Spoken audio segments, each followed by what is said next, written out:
Hey everybody, it's Average Gatsby, and welcome to first part in my series on the journey through the Fade. I actually consider this. I know it's not separate from the Circle Tower, but I'm gonna label this a new series almost because this section is so much different than the rest of the Circle Tower. I mean, you know, it doesn't really make any sense to label it as a part of that mission, so I'm calling this, you know, the Fade, basically. If you played, then you'll know exactly what that is. A lot of people struggle with this section, not so much for its difficulty, I think, but just because they have they feel like it's very long and that it's going to take them a long time. And to me, you know, partially that's by design. You know, if you catch the dialogue that the mage, I forget his name, but we'll meet him later on. If you catch the dialogue that the mage says, he says that, you know, this is such a horrible place and that you lose track of time, and I think that they kind of designed this whole area to sort of be like that.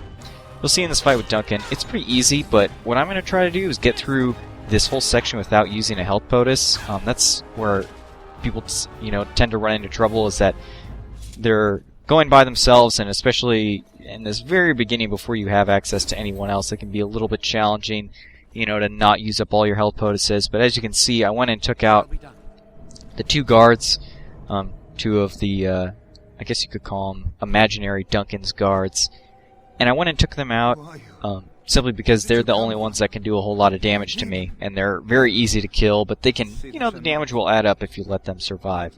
So I'm going to cut out a lot of this dialogue, but I am going to keep this part of the dialogue right here, because this place drains you of everything, hope, feeling, life. I mean, that's pretty accurate. That's exactly how I felt the first time I went through this section.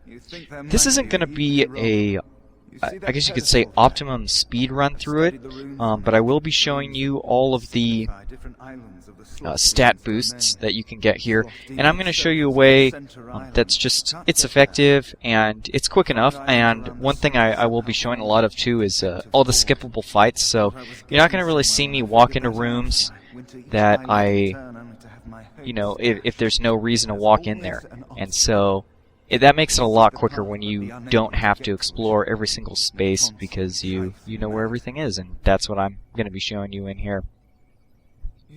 Now let's go take a look at the pedestal and get this whole quest underway. I think the warrior probably has the most difficult time getting through this section, simply because we can't even do any damage to anyone unless we're in their face. And a lot of these enemies don't really have too much health. They go down really easily, but they do enough damage that a few of them can damage you and, you know, force you to use a POTUS. This first section's fairly straightforward, but like I said, I'm not going to waste your time by walking around to any areas where there just isn't anything. And there's a lot in these levels where there's different paths on the map and, you know, different areas. Like there's that whole back area over there. There's no reason to go back there. Look at me on fire. That's a pretty cool graphic. And we get our first transformation, the first of 4. I highly recommend any class you play that you use the transformations and use them often. You're going to see when I go through this, I'm going to be primarily using the transformations. There's no reason to not use them, especially one that we'll be getting very soon. And the Lyrium Veins will heal you and give you stamina again, or mana should you have that, but there really isn't any other point to them besides that. You don't get anything for it. So, as you can see, you know, we can basically 2-hit everything, but he did do some damage to me. You know, he took away about half my health. So, just something to keep in mind. Like I said, this first area is pretty straightforward. I flip on the precision striking just because I don't want to miss anything. But you're going to notice whenever you switch forms, like you switch into your mouse form or whatnot, whatever buffs that you have activated are going to turn off and they won't reactivate. You saw me looking right there, a spirit door. We're going to come back to that real soon. But I cannot go in there yet until I get another transformation. And we're just going to mow on through these guys. No real strategy here. you know, using Sunder Arms and Mighty Blow. I'm really going for the quick kills more than I'm going for necessarily the Pommel Strike, although I will eventually be using that. You know, as you can see right here, just two hits, Mighty Blow and a regular hit, and we will keep going.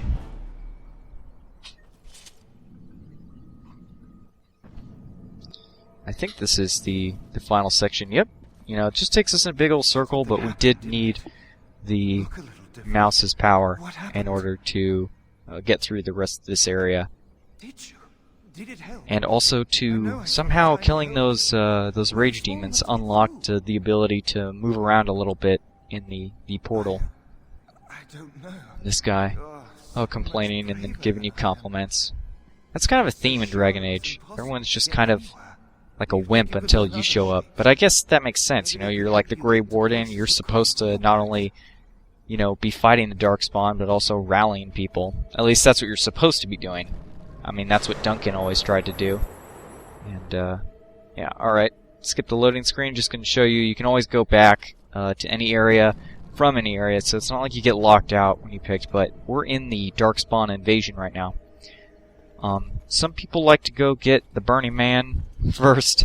I like to get the transformation that you have here in the beginning.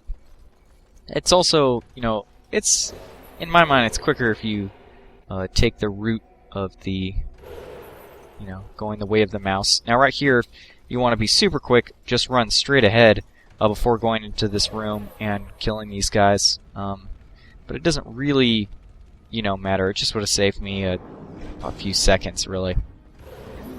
And we've got some Flaming Darkspawn in here. Once again, you know, 2 hits is going to finish them off, and so, you know, 1 Sunder Arms. Now, I should have had Precision Striking on because then both those shots would have hit, but we're going to go back because we're going to get our first stat boost up here. And the transformations are essentially instant, so there's no reason why you should ever, you know, run around in mouse form or whatnot. But we get the Essence of Cunning, and this is going to give +1 to our Cunning stat. There's going to be, I believe, 20 more of those in this area. Not Cunnings, but 20 more stat boosts. There we go. It's really easy to get lost in here, so, you know, you can always look at your map, but, you know, just try to make sure you're always going forward and moving on, and you should be alright. Now, I see those units, and there's a mage with them, an emissary, and I don't want him to be using any spells on me, so I run back here, and once again, I get knocked down right away, which really sucks. I do the Pommel Strike on that Herlock because it's a little bit stronger, and I was just a little bit nervous about getting hit more often, but the Emissary is really the one you want to kill first because the Emissary has heals, and had to use a POTUS right there.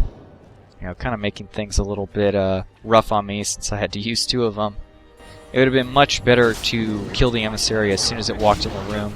It would have saved me a bunch of time, and then I could basically just run around these guys in circles. Their AI isn't really too smart, but they're common enemies, so not too bad. Oh man, 3 POTUSes right here. Kind of bums me out. 4. Wow. I didn't realize it took me that many. But yeah, as you can see, you know, and even at the end there, it was kind of risky for me. It could have been you know, a lot more damaging. You've got these various doors on fire. You'll be able to walk through doors like that later on. There's almost no way that you can get through the fire without having the correct transformation, and even if you can, I don't recommend it. No need to go in that room. There's absolutely nothing in there but guys. And then we've got this.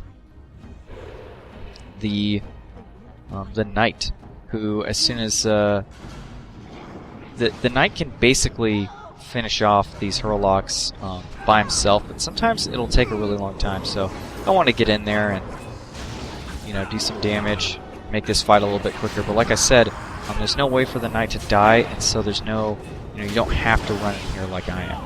Anyway, we kill the Emissary to make the fight a little bit quicker, and then I'm just running around in circles, waiting for the Knight to, you know, get the aggro from them. And he does it, and so now I'm going to, you know, basically flank and finish them off. Like every other enemy, you can almost two-shot them. They're a little bit stronger than the previous ones, but you know, nothing you can't handle, especially when you have an invincible ally with you. And here we go. We're about to get our first transformation. Anyway, I'm Average Gatsby. I hope you enjoyed this video. Please give me any feedback you like, and we'll be going through the tower more next time.